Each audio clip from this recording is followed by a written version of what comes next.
আমাদের প্রতিটা স্তরেই শিক্ষার। শৈশবকাল মানুষ জন্মের পর থেকে মৃত্যু পর্যন্ত, মিনাল মাহদি ইলাল লাহদি।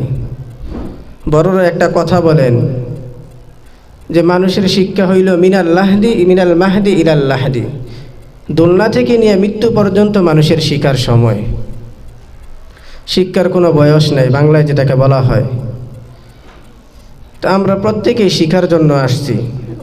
আমাদের মূল উদ্দেশ্য যে এখান থেকে কিছু শিক্ষা গ্রহণ করা। আবু তাহের মেজবা সাহেব দামাত বরকাতুহুম হুজুর এখনও ওনার কিতাবাদিতে যখন কোনো লেখা লিখেন নিজেকে ছাত্র বলে সম্বোধন করেন, তালিবুল ইলম বলে সম্বোধন করেন। কারণ হাদিসের মধ্যে তো আসছে ফেরেশতারা যে ডানা বিছাইয়ে দেয়, এটা কার জন্য বিছাইয়ে দেয়? যারা এলেম শিক্ষা দেয় নাকি যারা এলেম শিখে? যারা এলেম শিখে তাদের জন্য। তো উস্তাদ যারা হয় ওনারা কি এলেম তখন কি চর্চা করেন না? যারা শিক্ষক হন তাদের তো চর্চা থাকে, ছাত্রদেরকে শিখাইতে হইলে নিজেরা চর্চা করতে হয়। তো আবু তাহের মেজবা সাহেব দামাত বরকাতুহুম হুজুর সবসময় লেখার মধ্যে লেখেন যে তালিবুল ইলম, নিজেকে যে একজন তালিবুল ইলম, এই পরিচয়টা দেন। এজন্য আমরা প্রত্যেকেই তালিবুল ইলম। প্রত্যেকের উচিত এ শিকার আগ্রহ নিজের মধ্যে তৈরি করা, শিকার স্পৃহা নিজের মধ্যে তৈরি করা। আল্লাহ তাআলা কোরআনে কারিমের মধ্যে বলেন ওয়া আখি হারুন হুয়া আফসাহু মিন্নি লিসানা।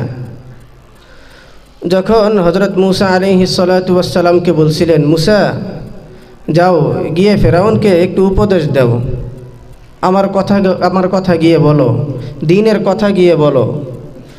তখন মূসা আলাইহিস সালাতু ওয়াস সালাম বলছিলেন, আল্লাহ আমার মুখে তো জড়তা, আমি তো ঠিকমতো কথা বলতে পারি না, যদি কথা বলি কথা আমার আটকে যায়। তখন আবদার করছিলেন, আল্লাহ আমার ভাই তার ভাষা অনেক বেশি সুন্দর, আফসাহ ইসমে তাফজিলের শিখা, যারা উপরের ক্লাসের বুঝবেন। আফসাহু মিন্নি, আমার চেয়ে অধিক বেশি সুস্পষ্ট ভাষা তার, সুমিষ্ট ভাষী। আমার ভাইকে আমার সাথে পাঠিয়ে দেন সহযোগী হিসাবে, তিনি আমাকে সহযোগিতা করবেন। কোনো কথা বলতে হইলে আমি যদি বলে দিই যে ভাই আমার এভাবে কথা বলো, তাহলে হারুন সেভাবে কথা বলবে, তাকে আমার সহযোগী বানিয়ে দেন।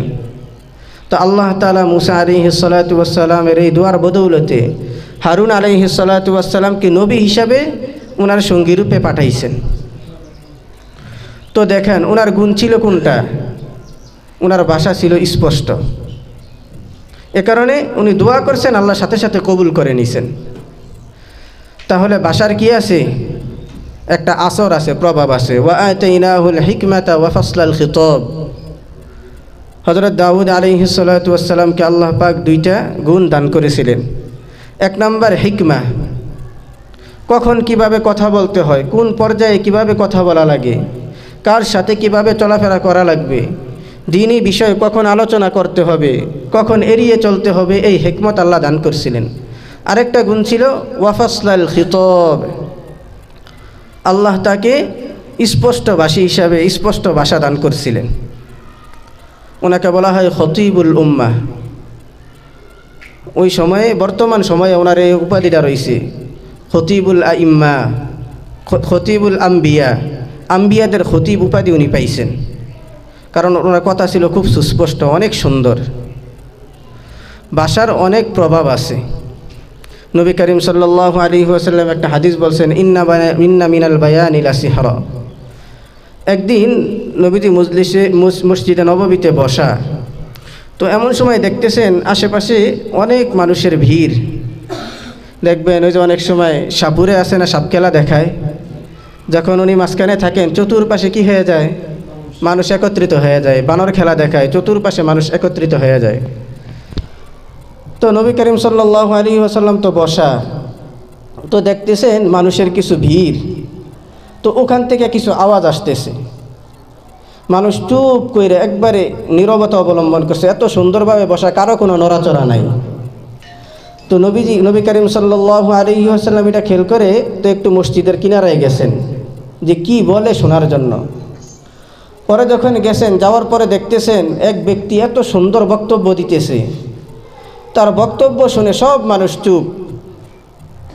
দেখা যাইতেছে কিছু মানুষের চোখ দিয়ে পানি পড়তেছে, কিছু মানুষ চুপ করে শুনতেছে, কারো কোনো কথা নাই। তো যখন জিজ্ঞাসা করলেন লোকটাকে, পরে বলতেছেন ইহুদিদের অমুক নেতা, সে মুসলমান না। তখন নবী করিম সাল্লাল্লাহু আলাইহি ওয়াসাল্লাম বলতেছেন, ইন্না মিনাল বায়ানি লাসিহরা, কিছু কিছু বয়ানের মধ্যে আকর্ষণ আছে। জাদু যেমন মানুষকে আকর্ষণ করে, চুম্বক যেমন আকর্ষণ করে, কিছু কিছু মানুষের বক্তব্য এমন মানুষের হৃদয়কে আকৃষ্ট করে। এমন অনেক বক্তা আছে দেখবেন, কোনো কোনো বক্তার বয়ান শুনলে চোখ দিয়ে পানি বের হয়ে যায়।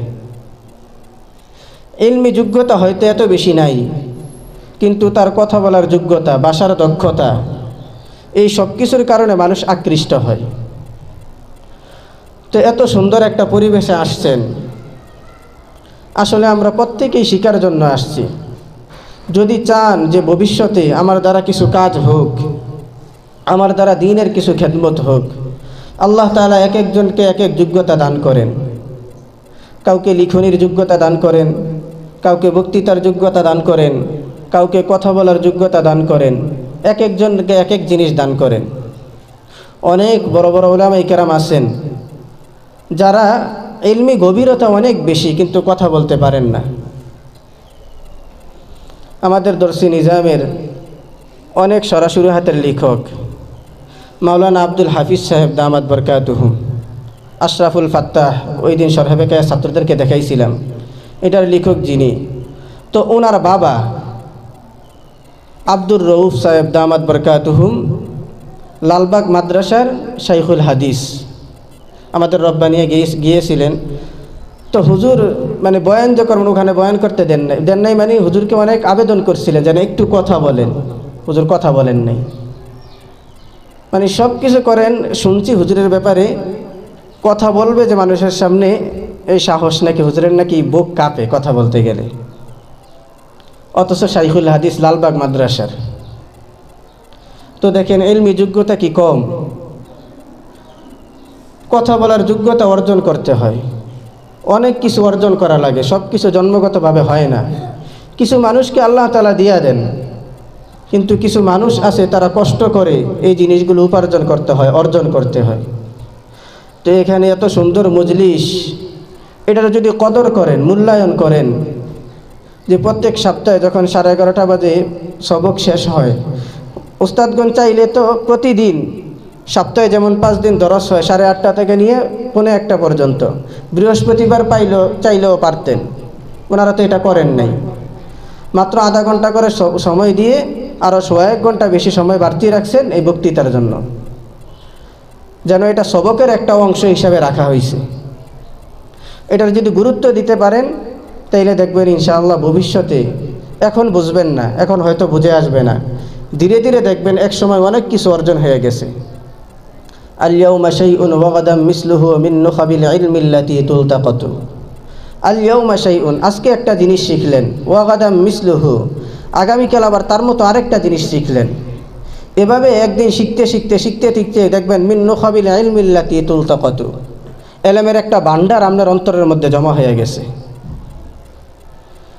মানুষ একদিনে বড় হয় না, যে কোনো কাজ করবেন একদিনে সম্ভব হয় না, প্রতিদিন একটু একটু একটু একটু করে এক সময় দেখবেন অনেক কিছু অর্জন হয়ে গেছে। তো এই মজলিসটা ইনশাআল্লাহ প্রত্যেকেই চেষ্টা করব যেন এটার কদর করতে পারি, মূল্যায়ন করতে পারি। এরপরও কিছু ছাত্র থাকবে যারা সবসময় পিছনে থাকে, যাদের সবসময়ের অভ্যাস, উস্তাদগণ মানলেও পিছনে, একটু ছাড় দিলেও পিছনে, সবসময় সুযোগ সন্ধানী থাকে, তাদের কাতারে পড়বেন না। নবী করিম সাল্লাল্লাহু আলাইহি ওয়াসাল্লাম কিয়ামতের কিছু আলামত বর্ণনা করছেন। তো কিয়ামতের আলামতগুলো যে বর্ণনা করছেন, এখন আপনি কি এই কিয়ামতের আলামতগুলোর অন্তর্ভুক্ত হবেন? নবী করিম সাল্লাল্লাহু আলাইহি ওয়াসাল্লাম যখন নবীদের নিকট ওহী আসতো, তো কাফেররা বিভিন্ন কথা বলতো না, সমালোচনা করতো না। নবীজি যখন ইয়াতে গেছিলেন, মক্কা থেকে নিয়ে বাইতুল মুকাদ্দাস, ওখান থেকে মেয়ারাজ যখন হয়েছিল, তো আল্লাহ তাআলা আগে জানাই দিয়েছেন সায়াকুলুস সুফাহাউ মিনান নাস।